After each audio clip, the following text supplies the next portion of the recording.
Windows Defender and other endpoint detection and response software is compromised. X or Twitter has a hack that exposes over 200 million records. A UK-based dating site is hacked, revealing, well, a lot. And a couple of fraud alerts. Tips from our listeners. This is Cybersecurity Today. I'm your host, Jim Love. I put together from 3 or more stories that I've seen over the past few days. They all have a similar theme. One of the mainstays of protection against cyber attacks is endpoint detection and response, or EDR systems. These systems are crucial for detecting and mitigating malicious activities on the endpoint. For many home office workers, these might be the only defense that they have. Indeed, these users might think that if they have this software installed and it's automatically updated, well, what could go wrong? A lot, apparently. Recent reports have highlighted several innovative methods employed by attackers to bypass these security measures, posing significant challenges for organizations and individuals. Windows Defender is one of the more popular EDR tools, and it has a reasonably good reputation for restricting application execution to trusted software packages.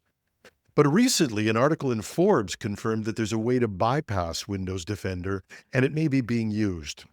Attackers use a variant of what's been termed living off the land binaries, which has an acronym that just rolls off your tongue.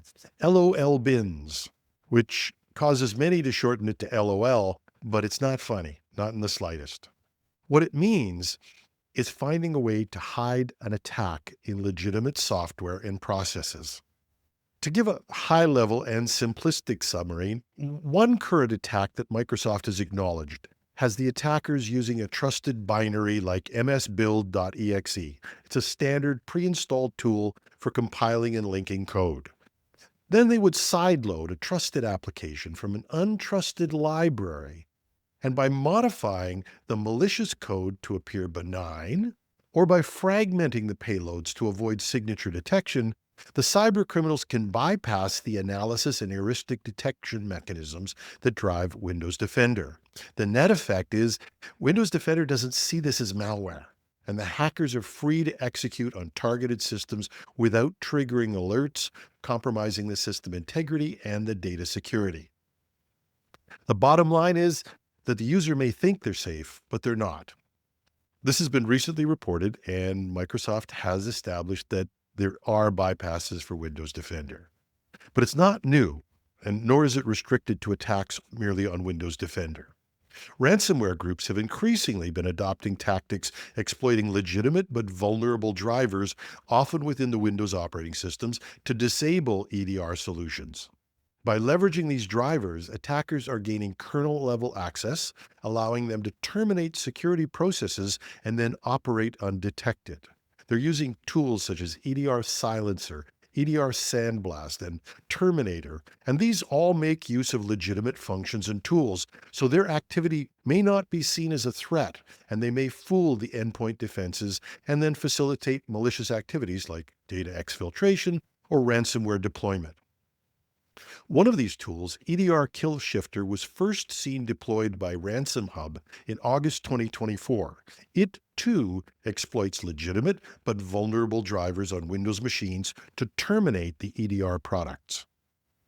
But even fully legitimate tools can be compromised and used. HR Sword is part of a security software suite developed by China-based Hurong Network Technology. It's designed to monitor system activity, and it has been used in ransomware attacks.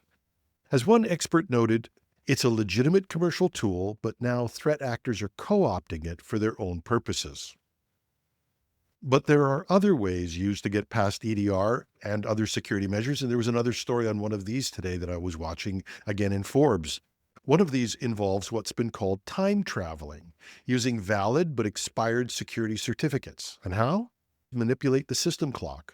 By altering the system time, attackers make expired security certificates appear valid, and they evade the detection mechanisms. Now, does this mean that EDR isn't a valid defense? Of course not. The problem arises when we treat it as the only line of defense, or, and this is also important, when it's not configured correctly. EDR, unfortunately, is not a set it and forget it defense. Ensuring automated updates is critically important. Companies like Microsoft pay big bounties for people who can crack their EDR software, and they'll get patches out as quickly as possible. But some of the patches won't only be in the EDR software. You may need to keep all of your software up to date. And ensuring that your users only load software from legitimate sources. I know we go on about this, but this is important. If you're going to go to places, even legitimate places like GitHub, you need to make sure you really know what you're doing. And of course, never ever load software that doesn't come from a legitimate vendor or where you're not certain or have carefully researched the source. That's the usual wisdom that we try to follow and impart to our user community.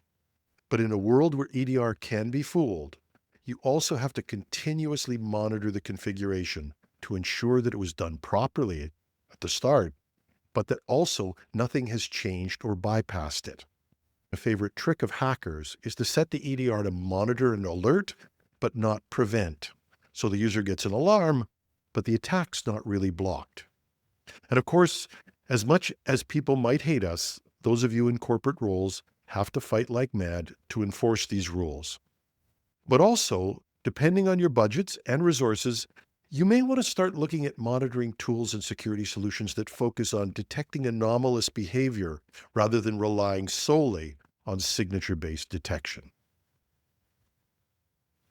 Recent reports indicate a significant data breach involving X, formerly known as Twitter, potentially affecting up to 200 million user profiles.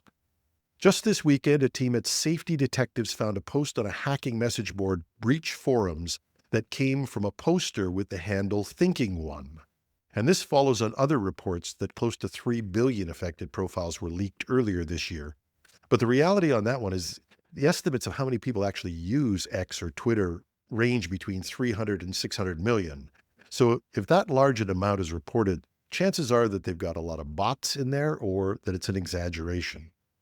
But the post they found on the weekend, whether it's related to this earlier rumored breach or not, did include a 34 gigabyte CVS file. And that file contained more than 200 million entries of data reportedly belonging to X users. The origin of the breach remains uncertain. Some sources suggest it might be this original big hack that occurred earlier that some said was the result of an insider threat, a disgruntled employee purportedly exfiltrating the data during the mass layoffs following Elon Musk's acquisition of the company in 2022.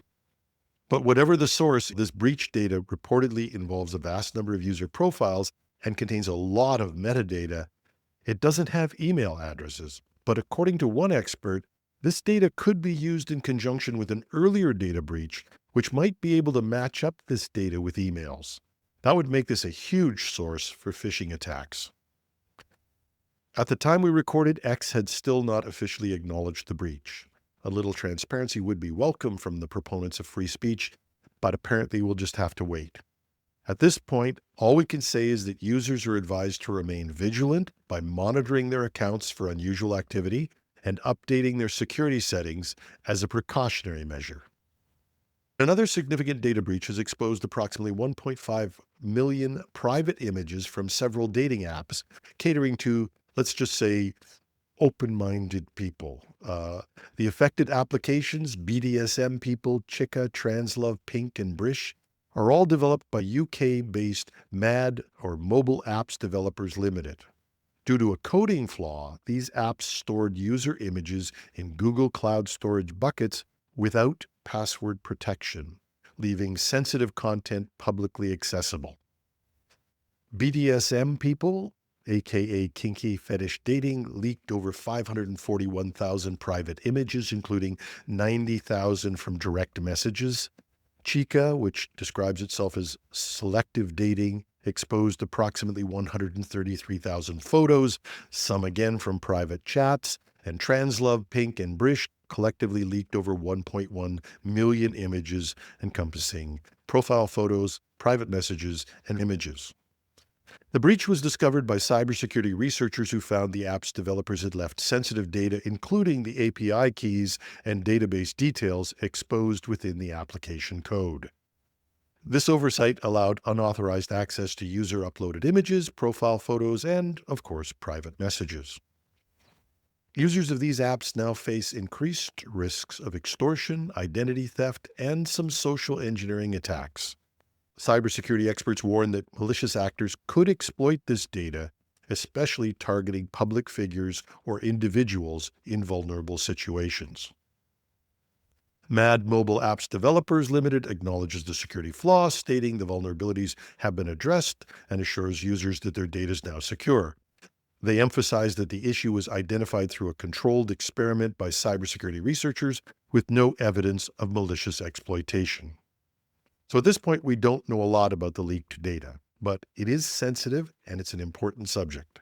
When people put intensely personal information on any site, they have to presume those sites could be hacked. And a couple of fraud alerts that came from our listeners. Both of these come from Canada, but I'm betting they have parallels in the US and elsewhere.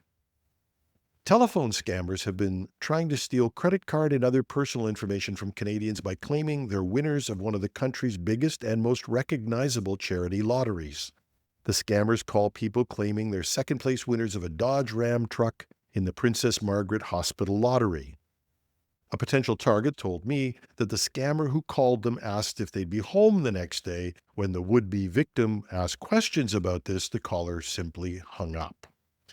Probably what they were looking for was the person's credit card number or some other information that they could use. How do we know this? Well, according to a news report last summer, that's what the scammer was after when this scam was tried in Stratford, Ontario. And before the scammer hung up, they said they'd come by the next day and the victim should have their credit card ready. And while all our listeners will know that if someone phones you claiming to be from a lottery or the police or government department, even if they know your home address, you don't give out personal information, especially a credit card number. But other information could be just as dangerous. And there's a parallel note to this. Especially for Canadians during the election, there's been an explosion of fraudulent news pages on Facebook. In one example, the page was set to look like a news page from the website of the CBC, Canada's national broadcaster, and it looks stunningly authentic. And while these are prevalent in this Canadian election, we've seen similar spoofs on both Facebook and Microsoft Edge's browser, although the ones on Edge were primarily investment-related scams. But they all follow the same line of attack. They look like an authentic news article, they feature some well-known individual, and they claim that there's a secret that's been revealed, or they want you to call them for a poll, or they feature crypto-type investments. Bottom line is they want you to contact them and give them some information.